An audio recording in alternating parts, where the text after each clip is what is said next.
O nosso primeiro imperador foi Dom Pedro I. Ele governou o Brasil durante 9 anos, entre 1822, que é o ano da independência, a 1831, que é o ano da sua abdicação, da sua renúncia. É o chamado primeiro reinado.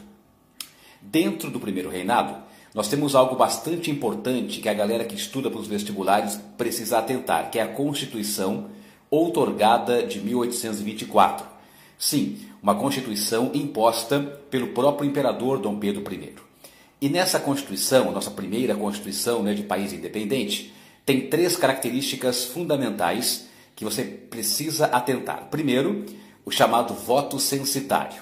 O voto censitário é o voto baseado numa renda anual do indivíduo. Apenas os homens com uma renda anual compatível poderiam votar e ser votados. Por isso, o primeiro ponto importante da Constituição de 1824 é o chamado voto censitário. O segundo ponto é o chamado padroado. Na monarquia, naquele momento no Brasil do século XIX, Estado e Igreja Católica estavam unidos através do padroado. Ou seja, não havia Estado laico. A Igreja Católica era a religião oficial do Brasil. As pessoas poderiam cultuar outras religiões apenas no âmbito privado.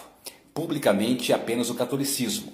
E através do padroado, Dom Pedro I poderia interferir em assuntos da Igreja, como aprovar ou não nomeação de bispos, por exemplo. Mas o aspecto mais importante da Constituição de 24 vem agora, que é o poder moderador. Lembre-se que nessa Constituição outorgada, imposta por Dom Pedro I, havia 4 poderes.